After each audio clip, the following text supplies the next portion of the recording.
Les ondes de Limo. Osez la curiosité pour votre bien. Anne-Sandrine Di Girolamo.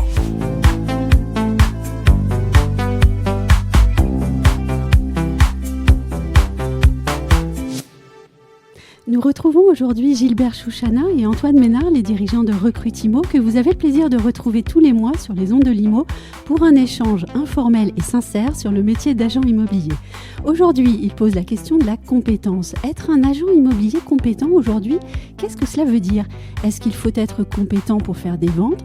Est-ce que bon vendeur et agent immobilier vont parfois de pair ? Qu'est-ce qui fait la différence ? Entre conseiller et convaincre, que choisir ? Eh bien, c'est tout de suite avec Gilbert Chouchana et Antoine Ménard. Bonjour Gilbert Chouchana. Bonjour. Bonjour Antoine Ménard. Bonjour Anne-Sandrine. On va d'abord poser les termes du débat, si j'ose dire les choses comme ça. Pourquoi est-ce que vous souhaitiez aujourd'hui aborder le sujet de la compétence ? Gilbert Chouchana. Eh bien, parce que c'est un sujet central. Et non seulement il est central, mais on le traîne depuis des années. Pourquoi ? Parce qu'il y a une espèce de consensus qui consiste à dire qu'un agent immobilier n'est pas réellement un professionnel, mais quelqu'un qui se balade, qui emmène ses clients, qui revient, qui prend une offre. Enfin bref, on voit la partie immergée de l'iceberg et pas le reste. Donc il est essentiel de se dire, bon, est-ce que ces gens-là ont la compétence pour exercer leur métier ou pas ? Et comme la mesure de la compétence est très compliquée, donc c'est un vrai sujet, c'est un vrai débat. Et je suis heureux d'être là pour en parler. Ah oui, la mesure de la compétence, je crois qu'on va pouvoir en reparler. Et alors vous, Antoine Ménard, pourquoi la compétence ? Alors déjà parce qu'au sein de Recrutimo, on fait beaucoup de formations, donc c'est un vrai sujet, et qu'on se rend compte quand même que... Alors, Gilbert a raison, depuis des années on en parle, depuis des années on la voit pas, mais moi j'ai allé un peu plus loin, je pense que depuis quelques années, notamment en 2017 avec un marché de l'immobilier qui a explosé, cette compétence, elle est encore moins présente qu'elle ne pouvait l'être. Et que de plus en plus on a pris des raccourcis, on a été de plus en plus vite, on a apporté de moins en moins de conseils, tout le monde s'est un peu improvisé agent immobilier, et qu'aujourd'hui, avec un marché qui est plus normalisé, on va dire, la compétence revient sur le devant de la scène, et à mon avis, c'est la seule à même de faire la différence dans un marché difficile. Mais dans un monde où dire les choses n'est plus tellement habituel, ou en tout cas peut poser des difficultés, ce que vous venez de dire peut heurter aussi. Oui, alors quand je fais des formations, c'est un truc dont je parle. On en parle avec toutes les personnes autour de nous. J'ai pas le sentiment de heurter, j'ai plutôt le sentiment de faire prendre conscience aux gens qu'ils font un beau métier, dont ils doivent être fiers, mais qu'ils ont un peu perdu l'essence même du métier. Et donc, à la fin de la formation, j'ai le sentiment d'avoir des gens qui sont à nouveau enthousiastes. Donc non, ça heurte pas forcément. C'est vouloir progresser, vouloir aller plus loin. Ouais, c'est se remettre en question. Vouloir être le meilleur. Oui, c'est l'objectif. Et alors, comment est-ce qu'on mesure cette compétence alors ? C'est pas facile. Comment mesure-t-on la compétence ? Alors, c'est vrai que c'est pas facile. Vas-y, t'as voulu y aller. Oui. L'occasion était trop belle. L'occasion est belle et je saisis la balle au bon. Juste une parenthèse, contrairement à ce que dit Antoine, je ne crois pas, je suis même persuadé qu'il n'y avait pas un âge d'or de l'immobilier avant 2017, des problèmes à partir de 2017, et puis aujourd'hui, ça va mieux. C'est en gros les mêmes agents qui étaient là en 2000 ou en 95 et qui sont là aujourd'hui. Je ne parle pas des personnes en elles-mêmes, mais de la catégorie. Le métier en lui-même, c'est un métier qui pose question parce que les commissions encaissées par les agences sont des commissions assez fortes, voire très fortes, et qu'à ce stade de rémunération, on doit apporter le service qui correspond. Et ce service-là, souvent, il est mal compris, mal perçu, mal donné, mal délivré, et le résultat, c'est que l'indicateur de performance n'est plus là pour pouvoir juger est-ce que j'ai bien fait mon métier. Et à part les avis Google qui valent ce que chacun sait, voilà, est-ce qu'il y a une vraie mesure ? Non. La seule mesure aujourd'hui qui est prise par les agents immobiliers, c'est leur performance commerciale. Et pas du tout leur performance vis-à-vis des clients. En tout cas, beaucoup moins. Et je pense que l'axe de développement, c'est le client. Comme toujours, c'est de mettre le client au centre du jeu et de travailler pour lui. Mais est-ce que je me trompe en disant que finalement, Le client, on ne l'entend presque pas, sauf à ce qu'il soit dans la vindicte populaire, c'est-à-dire via Google, les avis, etc., ce qui est excessif aussi. Oui, c'est vrai. C'est-à-dire que le client lui-même, déjà, a du mal à percevoir le métier d'agent immobilier. Puisque, comme je disais tout à l'heure, il voit la partie immergée. La partie immergée, c'est un gars qui, dans l'ensemble, ou en tout cas, ce serait bien correctement habillé, qui a un bon langage, et qui, finalement, on se dit, ce gars-là, oui, je le verrais bien vendre mon appartement en tant que client. Donc, finalement, qu'est-ce qui différencie un commercial d'un autre ? Dans la tête du client, pas grand-chose, sauf le feeling qu'il a dans la première relation ou dans les relations qu'il peut avoir avec un agent immobilier. On n'a pas défini, mais l'agent immobilier, c'est un vocable très large qui regroupe beaucoup de choses et surtout qui regroupe une carte professionnelle. Est agent immobilier celui qui peut avoir une agence et donc détenir la carte. Mais par contre, il y a des négociateurs, il y a des conseillers, il y a une palette assez large pour définir un métier qu'on a du mal à définir. Donc ça veut dire qu'ici, dans ce podcast, on ne parle que des porteurs de cartes. Parce qu'on parle d'agents immobiliers depuis le départ. Non. Alors non. Oui, mais alors on va s'en mêler les pinceaux entre les uns et les autres. Non, mais ça veut dire qu'on apporte aussi notre pierre à la confusion. Alors la question suivante va vous plaire à ce moment-là, puisque vous allez pouvoir départager les camps, si je peux dire les choses comme ça. Est-ce qu'on peut être un très bon commercial et puis en même temps un mauvais agent immobilier ? Antoine ? Alors dans ce sens-là, moi je considère qu'un bon commercial, mais un vrai bon commercial, ne peut pas être un mauvais agent immobilier. Parce qu'un bon commercial, il écoute son client, il est au service de son client, il apporte des réponses adaptées à son client, donc en toute logique, ça peut être un bon agent immobilier. Gilbert ? Oui, c'est intéressant. Alors peut-être que la question, c'est la question inverse. Oui, il faudrait poser la question à l'envers. Est-ce que je peux être un bon agent immobilier si je ne suis pas un bon commercial ? La réponse est sans doute non. Mais il est relativement aisé de recruter des gens qui ne sont pas des vrais commerciaux, parce qu'on a du mal à recruter des bons commerciaux. Et souvent, on ne sait même pas comment définir un bon commercial. Et du coup, c'est un conseiller, c'est quelqu'un qui va faire une visite, mais dès que le dossier est un peu plus lourd, un peu plus compliqué, on passe la main à son référent, à son manager. Donc, c'est un métier à 90% commercial. Il y a un petit vernis, dont on s'occupe en formation d'ailleurs, sur le juridisme, sur un certain nombre de domaines, sur la technique, etc. Mais dans le fond du fond, détenir tout ça, si je suis agent immobilier commercial, en gros, je suis d'abord un commercial. Est-ce que cela veut dire, en vous écoutant, que finalement, travailler seul, quand on est agent immobilier, c'est devenu extrêmement difficile ? Parce qu'on l'entend, on peut effectivement avoir... Il faut tellement de compétences, en fait, pour être un bon agent immobilier qu'il serait humain de penser que tout le monde ne peut pas tout avoir et que donc, il est important de travailler en équipe. Oui, mais visiblement, il y a beaucoup de monde sur le marché qui estime qu'on peut travailler seul et facilement. Oui. Donc, moi, je partage pas mal ce point de vue. Moi, c'est un métier que j'ai appris quand j'ai à l'école, La Forêt en l'occurrence, parce que j'étais dans le réseau La Forêt. Donc, moi, j'ai appris pendant 2 mois à faire ce métier. Et après, je l'ai appris sur le terrain. Et j'ai appris sur le terrain au contact de mes collaborateurs. J'ai appris sur le terrain au contact de mes confrères, au contact des notaires, au contact des diagnostiqueurs. En fait, on apprend de tous les gens qui sont sur le terrain. Et tous les jours. Et on fait ses propres erreurs. Et, j'allais dire, on fait des conneries, des belles, qu'on transmet à tous les autres. Donc, travailler seul, pour moi, c'est une aberration. Aujourd'hui, c'est une aberration. Je ne vois pas comment on peut travailler. Alors, si on peut travailler seul parce qu'on a les compétences, mais les compétences juridiques, les compétences techniques, les compétences commerciales, elles s'apprennent au quotidien. Sauf à être peut-être un vieux loup de mer. Peut-être. Je ne sais pas ce que ça veut dire un vieux loup de mer, mais il y a des vieux loups de mer qui ne sont pas très compétents aussi. Oui, mais il y en a certains. Après je pense à l'IA, aux réseaux sociaux, etc. C'est vrai que constamment, de 5 ans en 5 ans, on ajoute des compétences nécessaires qui n'existaient pas 5 ans plus tôt. Ouais, mais si tu regardes... L'histoire est difficile à suivre, en fait. Oui, mais si on regarde bien, ces outils-là, les réseaux sociaux, l'IA, en quoi ça rend un agent immobilier plus compétent ? Moi, j'irais plus loin, je pense que ça les rend incompétents. Ça les rend incompétents parce que finalement, le travail est fait par l'IA. Je fais un matching par l'IA, je fais des photos par l'IA, je fais une annonce par l'IA.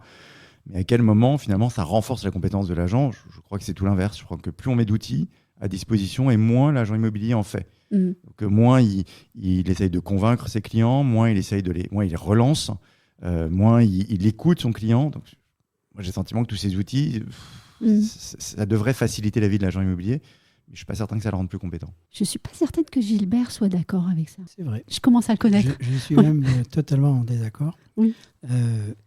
Pour reprendre sur le exercer seul ou pas, ça me paraît quand même assez difficile d'exercer seul. Je parle seul à 100%. Pourquoi ? Tout simplement parce que dans l'échange que je peux avoir avec des confrères, avec mon réseau, si je suis par exemple mandataire, c'est une source d'information et de renseignement qui est majeure, qui est vitale.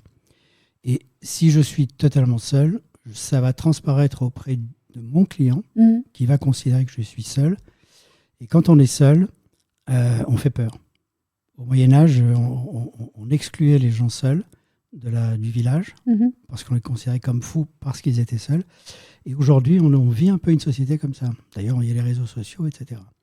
Sur les outils, je pense que plus il y a d'outils et mieux ce métier sera exercé. Et ces outils sont d'abord à destination des clients et pas uniquement à destination des équipes commerciales. Donc l'IA, oui, très bien. À part, il faut savoir l'utiliser, mais comme dans tous les métiers, l'IA concerne tout. C'est une vague qui est en train de submerger la planète entière, à condition de savoir s'en servir.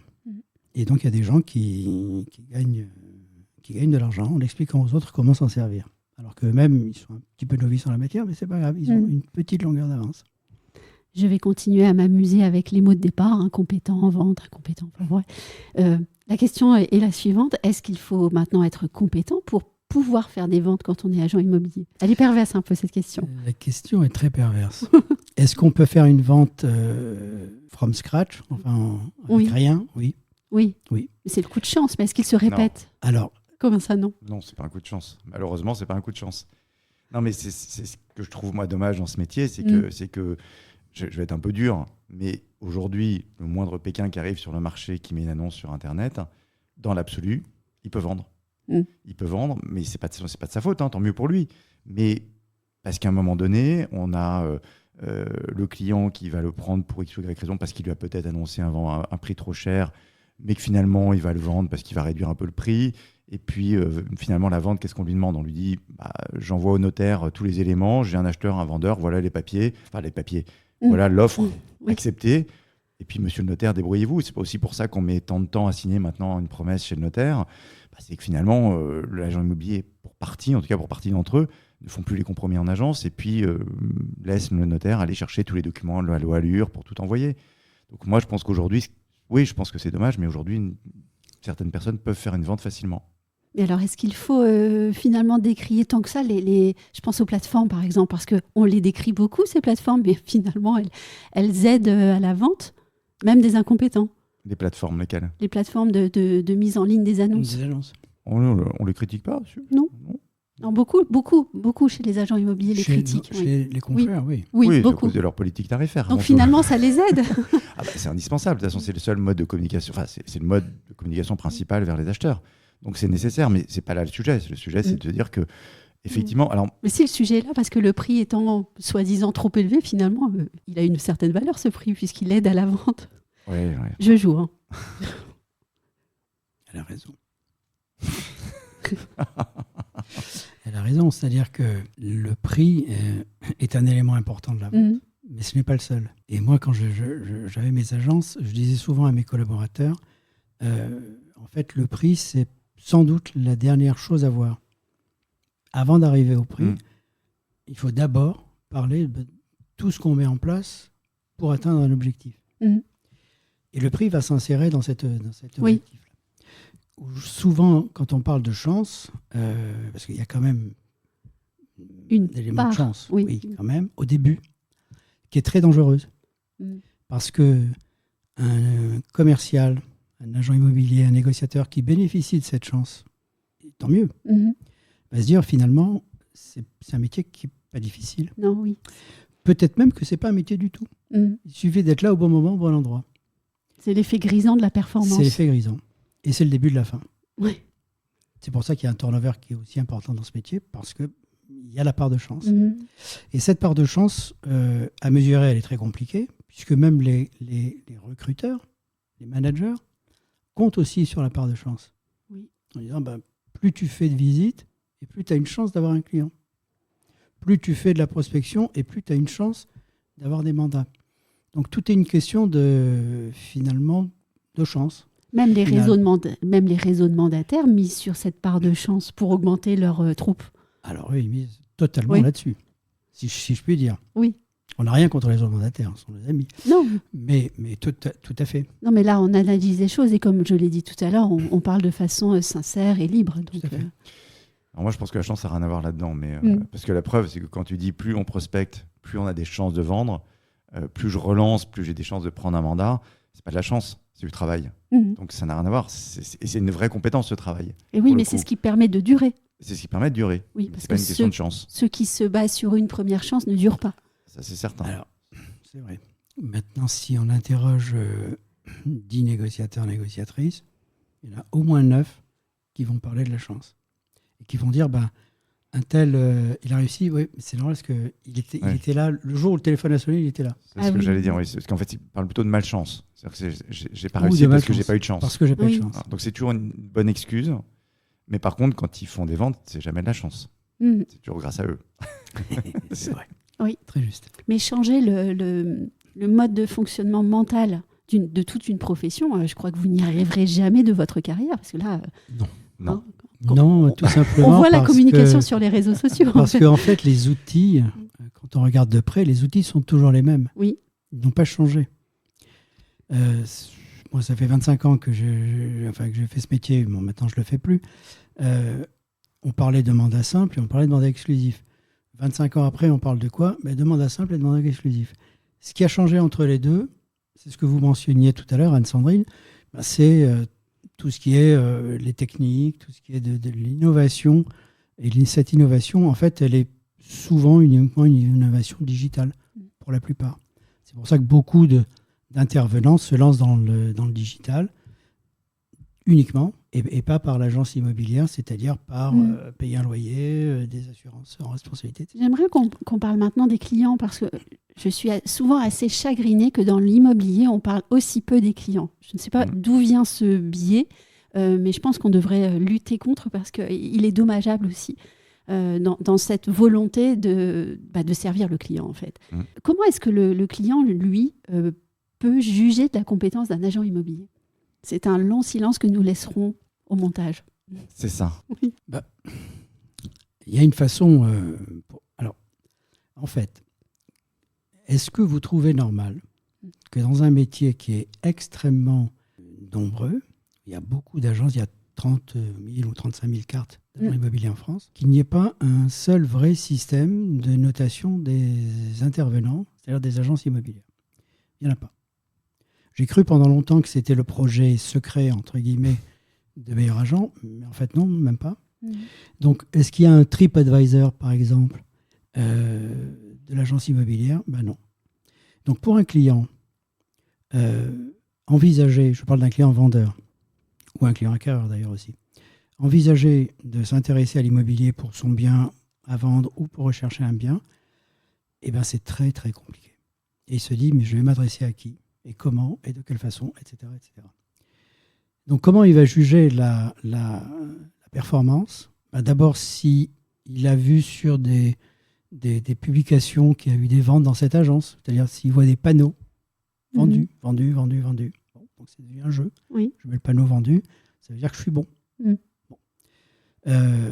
Donc, il va avoir un certain nombre d'éléments. C'est un réseau, c'est pas un réseau, etc. Et ça va être son jugement. Il va demander à ses collègues de travail, à sa famille. Ah oui, cette agence, elle est bien. Hein. Moi, on m'a dit... alors, c'est jamais en direct, mais c'est des on-dit de on-dit. Oui. Donc, c'est un métier beaucoup d'on-dit. Et le on-dit, c'est le coup de bol, souvent. J'ai pris telle agence parce que le réseau a une bonne image. Le réseau. Mais l'agence, on ne sait pas. Et oui. Et l'agent. Et l'agent, très justement.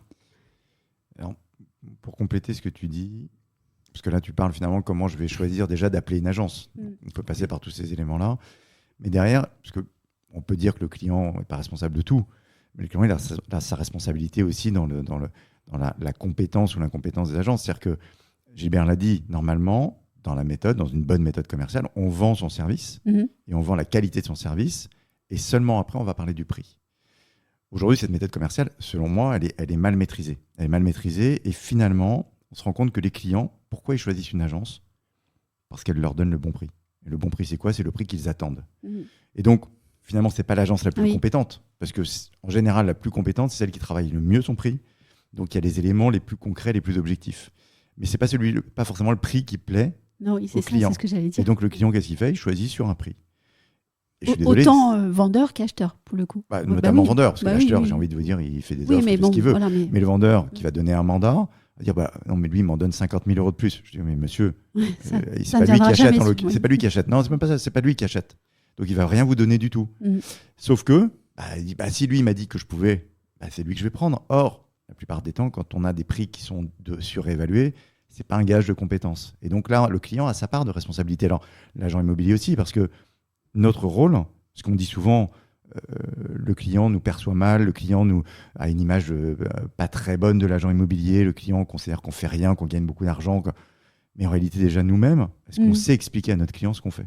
Est-ce qu'on sait lui donner notre niveau d'expertise ? Est-ce qu'on sait lui expliquer en quoi je suis bon ? En quoi je vais l'aider à réaliser son projet et pas au prix qu'il veut ? Mais en fait, on sait plus le faire, on a du mal à le faire. Il faut reprendre tous les essentiels, les fondamentaux commerciaux, la découverte client, l'écoute du client, la projection dans son projet. Mais même ça, on a déjà du mal. Donc, c'est là que c'est difficile. Et j'ajouterais développer son assertivité, savoir... Assertivité. C'est quel gros mot. Pardon. Est-ce que donc le client peut être responsable de l'incompétence de certains agents ? Vous allez jusque-là ? En fait, je pense que ça peut lancer une forme de tendance. C'est-à-dire que là aussi, quand je suis en formation et que j'explique à ces agents immobiliers qu'est-ce qu'ils font au quotidien et en quoi il faut aller au bout, quand on en parle de la loi Allure, en quoi c'est un outil de différenciation plutôt qu'une contrainte, la première réponse, c'est de dire oui, mais en fait, sur le marché, on a tellement de gens qui ne respectent pas les règles que si moi je les respecte, en fait, potentiellement, je perds des parts de marché. Donc, il y a une spirale, à mon avis, qui n'est pas très vertueuse, qui s'est mise en place sur le moins j'en fais, le mieux je me porte. Et on voit bien aujourd'hui, quand je parlais de 2017, tu n'es pas d'accord, mais quand je parlais depuis 2017, il y a quand même eu un marché où il était plus facile de faire des ventes parce que finalement, l'acquéreur visitait, il faisait une offre. Donc, il n'y avait pas grand-chose à faire. Il fallait récupérer un mandat. Après, on savait qu'en 1 semaine, 2 semaines, c'était sorti. Il n'y avait pas besoin de faire de suivi, il n'y avait pas besoin de faire de relance. C'était quasi automatique. Bon, aujourd'hui, c'est quand même un peu plus compliqué. Il faut revenir à des fondamentaux. Mais bon. Moi, je retiens l'idée du... C'était quoi ? Goemio ? Non, TripAdvisor. TripAdvisor. Oh, il y a aussi des effets pervers à ce genre de choses. Je pense par exemple aux cabinets d'avocats qui sont tous... il y a énormément de classements. Mais bon, il suffit d'appeler tous les copains de la Terre pour avoir son nom dans le classement, non ? Pour obtenir plusieurs centaines d'avis, il faut beaucoup d'amis quand même. Oui. Je trouve. Donc ce serait vraiment une bonne idée que de lancer une entreprise comme celle-ci appliquée au secteur immobilier ? Moi, je pense. Mais je pense depuis longtemps. Je suis pour. Oui, faites-le. Oui. Eh ben allez. Oui. C'est-à-dire que pour un client, c'est un vrai parcours du combattant. D'aller chercher l'agence capable de satisfaire son projet, c'est le parcours du combattant. Oui. Et dans ce parcours du combattant, alors il y a, comme disait Antoine, je choisis l'agence qui me donne le meilleur prix. Est-ce que l'agent immobilier qui répond au meilleur prix est compétent ? Non. La réponse est non. Tout simplement. Perte de marché ou pas perte de marché. Je ne perds pas un marché si je rentre un mandat invendable parce que trop cher. C'est quoi ma perte de marché ? C'est rien. C'est rien du tout. Si je suis capable d'expliquer à mon client, d'argumenter, et pas uniquement en un quart d'heure, peut-être j'aurais besoin de plus de temps. Et je ne vais pas convaincre tous les clients, mais je vais en convaincre suffisamment qui vont me permettre de faire des ventes de façon correcte. Et finalement, qu'est-ce que réalise une agence immobilière la plupart du temps ? C'est quelques ventes. On est dans un métier extrêmement morcelé, extrêmement atomisé. Et donc finalement, si je fais 3-4 ventes dans le mois, je suis très bien. Et beaucoup ne font même pas ces ventes-là. Peut-être une vente, peut-être 2 ventes. D'où la notion de chance aussi. Il suffit d'une. Il suffit d'un client. Et c'est là-dessus où l'état d'esprit doit changer. Mais comme en face, on n'a pas le passage par l'agence immobilière n'est pas obligatoire. Contrairement aux États-Unis, si je vais à une banque pour contracter un crédit, pour acheter un appartement, le banquier va me renvoyer vers une agence immobilière qui va estimer ce que je veux acheter ou qui va estimer ce que je veux vendre. Et je reviens à la banque avec mon papier d'estimation et le banquier fait à ce moment-là son job, mais pas avant. Nous, on n'a pas su. Alors, vous avez reçu il n'y a pas longtemps le nouveau président du fichier Amepi, qui s'appelle Amanda, je crois maintenant. On ne peut rien faire sans être vu. Et alors, c'est vrai que c'est son objectif, comme d'ailleurs, parce que j'étais moi-même président du fichier, alors pas du fichier national, mais du fichier parisien de l'Amepi pendant plusieurs années. On n'arrive pas à centraliser les agents immobiliers. On n'arrive pas à ce que le confrère qui a 2 rues plus loin soit autre chose qu'un ennemi. Et donc, on n'arrive pas à clarifier ce métier et à clarifier les compétences qu'il faut pour faire ce métier. Tout simplement. Je voudrais rajouter quelque chose, parce qu'il y a une stat qui est sortie, un comparatif entre les agents immobiliers, tu parlais des agents américains, dans un journal, un confrère, qui expliquait que les agents immobiliers américains se forment en moyenne par an 180 heures. 180 heures par an. Et que eux-mêmes estiment que ce n'est encore pas assez pour être compétents.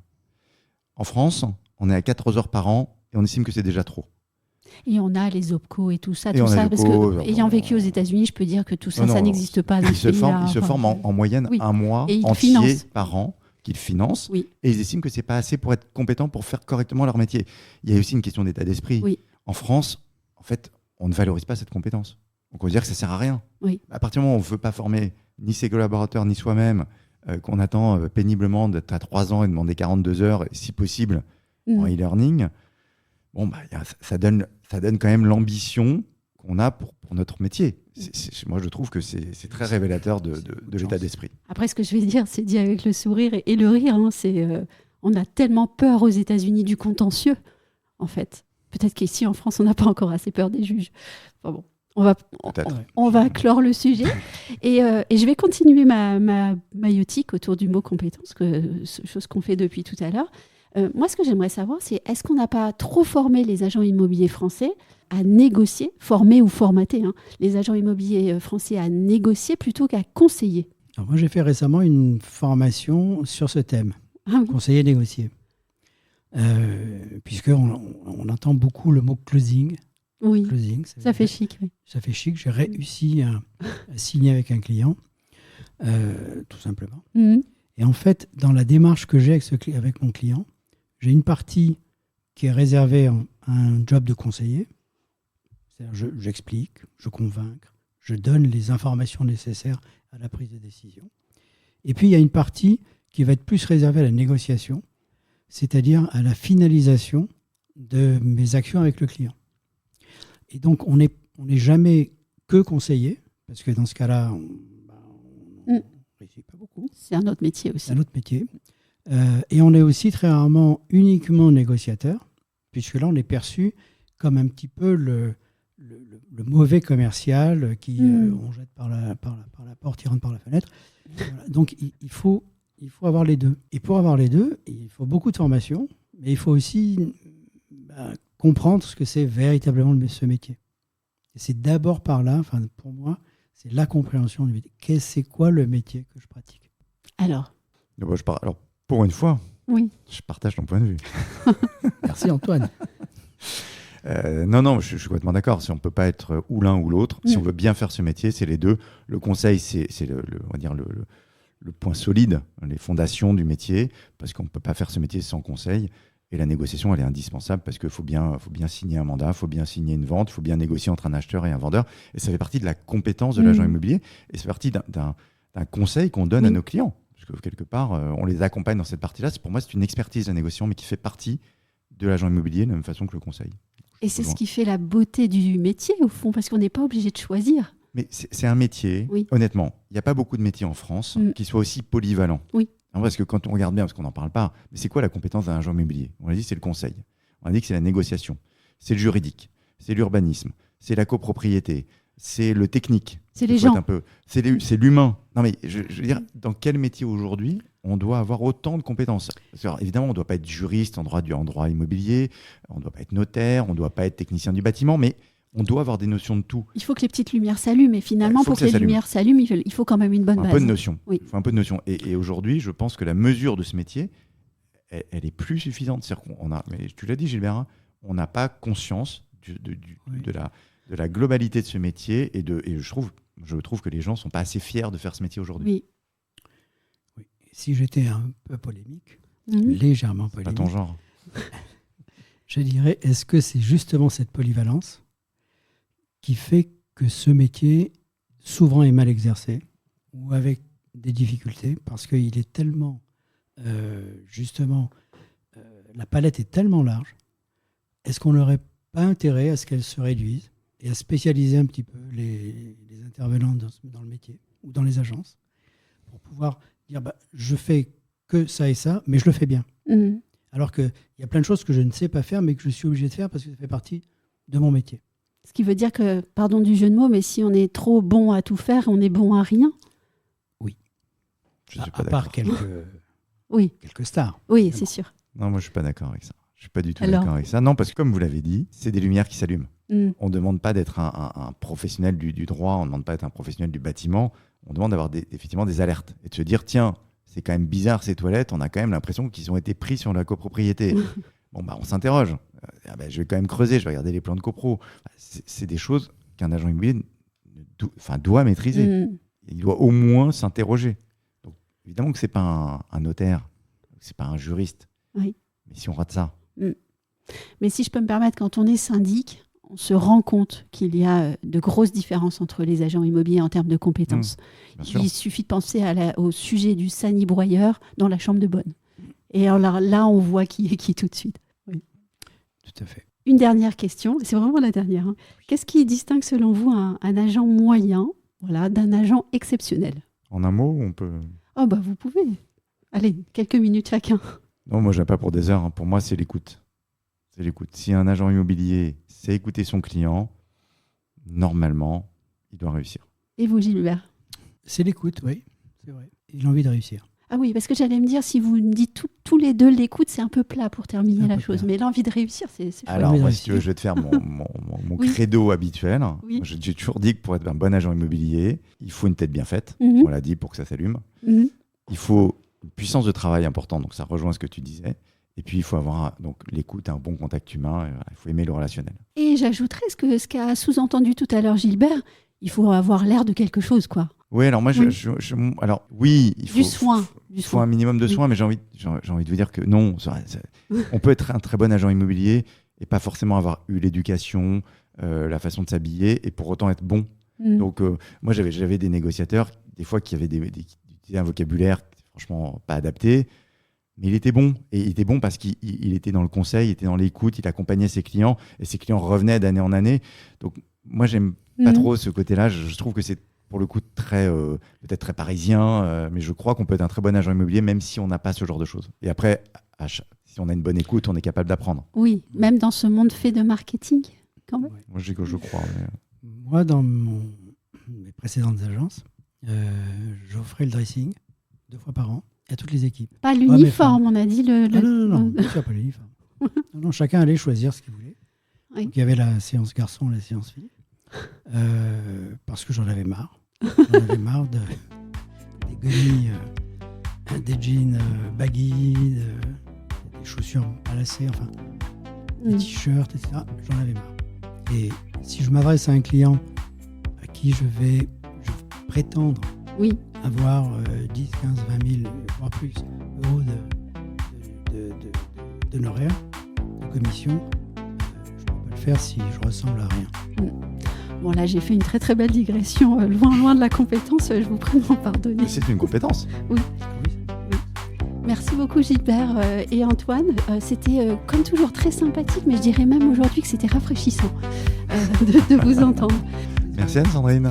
Et merci à vous également qui nous écoutez. Si vous avez apprécié ce podcast, partagez-le et commentez-le sur les réseaux. Je vous en remercie. Retrouvez les Ondes de Limo sur ondedelimo.com, les réseaux sociaux et la newsletter.